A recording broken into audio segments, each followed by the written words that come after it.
Alright everybody, welcome back to another video. This is what normal Minecraft looks like. Pretty plain, pretty vanilla, and this is the look that we've been used to for the last 10 years. My laptop can run it fairly well, so let's push it to its limits until my graphics card basically can't function anymore. We aren't using Optifine in this video because Sodium and Iris gives us better performance. As a comparison, let's use complementary shader as our basis to compare from. Alright, I'm not sure where I got these complementary settings from, but they look insane. Look at the water. There's these like water ripple reflections on the bottom of the blocks, and the lighting looks absolutely amazing as well. The clouds look fluffy and the trees look nice and glowy, I guess. There's a little bit of fog near the edges of the cliffs. Caves look insane as well. Let's go down. Oh wait, this isn't a cave. Too much fog back there. Alright, here's an actual cave, and as you can see, it looks amazing as well. You can see there's a little bit of a lens glare or whatever it's called when you look at the sun. Yeah, overall it looks amazing, but we're gonna push it to its limits. We're gonna push it even further,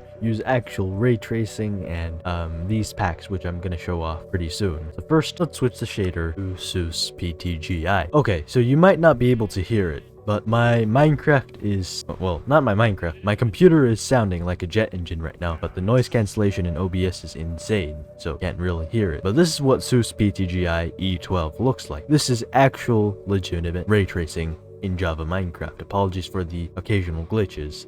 My laptop really isn't taking this very well. Take a look at the lighting. The lighting is absolutely amazing. Shadows are what you would expect them to look like in real life. It's actual lighting being reflected off the blocks. This is RTX in Java Minecraft. And we're gonna push it even further, as I have originally said. SEUS PTGI isn't much because look at this FPS. This FPS isn't that bad. Let's lower it even more by using the Patrix resource pack. Now I installed Patrix 32x because if I installed the 256x, even a 4090 wouldn't be able to handle it. So let's use the 32x, add some stuff, and now my Minecraft is really starting to lag.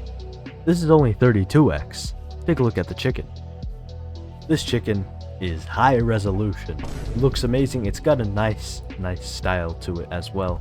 The trees, the leaves on the trees actually look fluffy, and the ground looks really nice. Let's walk around for a bit, just take in the views. The lighting and the textures are amazing. There isn't really too much realism. It still keeps a really nice stylized feel to it, but it's got fresh animations, nice textures, and overall I think it looks really nice. Look at the water. The water looks amazing as well. It's got reflections like originally, but this is actual RTX ray tracing right here. Because we're using SEUS PTGI, it's not really simulated or big as the complementary shaders are. And if you look at the shadows, they aren't what the normal shadows look like. Shadows in real life are just ambient light. This is taking the color from the environments, the clouds, the sky, the grass, the dirt on the ground, and actually reflecting it properly on these entities and the blocks, and I think that's pretty cool. Let's take a look at some different biomes. We're gonna go into a more resource intensive biome, the bamboo forest. Alright, every single bamboo rod is being simulated by the lighting system or whatever it's using, and as you can see, textures look amazing, style is amazing, clouds are amazing, lighting is amazing. This is simply phenomenal. However, the bamboo forest does not have much color. In order to really see the lighting and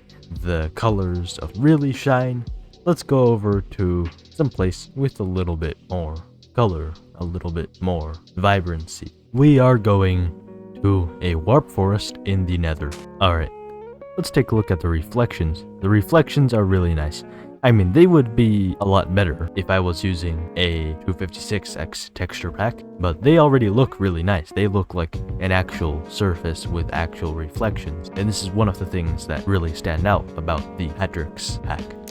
Look at this portal texture, very reflective. And by luck, we have arrived right into the warp forest. The nether with this mod looks a lot darker than what you might be expected to see, but that's because we are using actual ray tracing. As you can see, the lighting is phenomenal as usual. You can see the lighting actually casting proper shadows, looks quite realistic. Go around, this is the glowstone, very bright. Get close to it and let your eyes adjust. As you can see, the surrounding things like the lava gets a little bit darker, but you can actually see the glowstone better. Colors are really nice, and I think they did a wonderful job. Now we're gonna go back to the overworld and switch to a more realistic pack. Before we do so though, take a look at this sunset. Amazing. These volumetric clouds are also pretty insane. Now we're gonna set the resource pack to Stratum. While we're at it, we're also gonna set the shader pack to Continuum, which the team behind Stratum recommends use in tandem with Stratum. Alright, so the shader is a little bit less performant. Everything is lagging. We are pushing our laptop to the limit. Laptop sounds like a jet engine, but because of OBS, doesn't sound much like it anymore. Because of the horrible lag that makes our game practically unplayable, we're gonna go to a more, I should say, less resource intensive biome. Okay, now that we are at a more playable 6 FPS, let's take a look around. As you can see, this texture pack aims to make everything look as realistic as possible. I wasn't able to get the full resolution textures because if I would, I don't think Minecraft would load up at all. Let's try to keep playing with 6 FPS and see how the world looks without our laptop dying. As you can see, the sheep look exactly the same, but if we look closer at the tree trunks, see there's a lot of detail and texture that went in, and it certainly looks a lot more like real life than vanilla Minecraft. You can even see the bumpiness of the tree, which I think is really cool. If I look up to the sky, it gets to a little bit more playable 23 FPS, but if I look down again, everything lows down to a PowerPoint slideshow. Unplayable, but amazing. The final texture pack that we're gonna use, if it even loads, is NAPP. NAPP is a texture pack which is even more stylized than Patrix, and it's pretty much the polar opposite of Stratum. It's completely stylized and fits the feel of Minecraft pretty well. We are now dipping into the seconds per frame, which is suboptimal if we want to actually play the game and see the sights. Even Stratum was better than NAPP in terms of performance. Let's actually switch over to SEUS PTGI. Hopefully everything will play alright. Aha!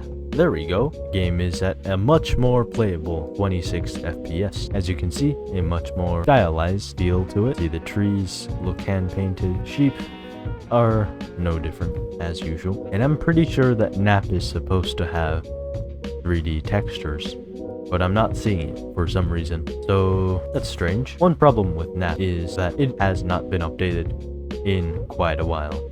So you are more than likely going to see out of place textures like this copper right here compared to the stone on the sides. Anyways, very nice style, as I have said. More stylized than our first resource pack, however, hasn't been updated to the latest version just yet. There is iron, but there is no dripstone, nor is there copper. As you can see, kind of out of place. But overall, a very nice looking texture pack. Now we're gonna go over to a whole different area of shaders. And this is actual RTX shaders on Bedrock Edition with support officially from NVIDIA, not like SEUS PTGI, which was put together in use for modded Minecraft clients. This is actual RTX support on vanilla clients made by NVIDIA in partnership with Minecraft. We are now in Minecraft Bedrock. There is official RTX support, but creators have to make their own resource packs with the shader in it. We're just gonna create a world, randomly load into it, and take a look around with the official RTX support and the most popular RTX pack. A big problem with downloading third-party packs on Bedrock is that they make you click through ads and go through ad sites like, I can't remember the name right now, but there are various ad sites. I think it was Linkvertise that I had to go through to download a lot of my Minecraft Bedrock mods, and here we are. As you can see, I have buttery smooth FPS. If you look around, you'll see that the shadows are quite soft and looks very nice. You can see the sunrise actually looks like a sunrise. There's a nice look to it. I'm not sure how to describe it. However, things still look tiny bit plasticky. I'm not sure how to describe it in this RTX version. There's not much texture to the texture. I'm not sure how to describe it. There's not much depth to the texture. The water, as usually, looks really nice. There's actual RTX reflections and, water light physics. You can see how the light bends in different angle. If we go over here, you can see that there's a lot more reflection over there than there is over here. I'm not sure how to describe it, but the water reflections and the light bending is quite realistic. The lighting and overall look on the outside is very nice. Okay, now we're in the cherry groves, and as you can see, as with SEUS PTGI, things actually reflect light onto the block. However, it's a little bit more noticeable. As you can see here, we have the grass that's reflecting the light onto the bottom of this block, and there's a lot of pink reflecting onto purplish trunk of this tree, and the sunlight's reflecting off the grass onto these blocks, and it looks really nice. But the place where the lighting really shines is in interiors. Let's set the time to night. As you can see, a nice sunset over there as well, and let's go into interior. We'll also grab a plank and 3 different colors of torches. This is the fisherman's hut. It's quite dark, so we're gonna light it up. First, let's break everything, and now we have an empty space to work in. First, let's take a look at the torch. It lights everything up just as you would expect a torch to light it up. Now if we place a block, there's actual shadows being cast, realistic shadows too. And as you can see, if we place a torch on this block, lighting also gets at sight, and there's a little bit of a reflection on the window too. Now how about we replace that torch with this old torch over here? Now we've got 2 different colors of lighting, but if we wanted to isolate it even further, we could place a divider. You can see now that there's 2 very distinct, very obvious color lighting. Now if we have a redstone torch on the ceiling here, we now have 3 very distinct colors of lighting: blue, yellow, red. Now this is very cool because there is actual lighting tricks that you can use, and there's actual shadows being cast by the blocks on the lights, and I think that's really awesome, especially in a game as simple as Minecraft. So I hope you guys enjoyed this video of me pushing my laptop to the limits by using various graphic mods and lighting options. I don't know what else to say. I'm improvising the words over here. Adding texture packs and shaders to absolutely make this simple game that we all know turn into something absolutely amazing in terms of lighting and graphics. Now I wonder if Minecraft will ever get a graphics update, because I think it really is in need of one after seeing all of these third-party packs being made and achieving such amazing results. Yeah, that leaves one thing to be said. As usual, I hope you enjoyed the video, and I will see you in the next one. Goodbye.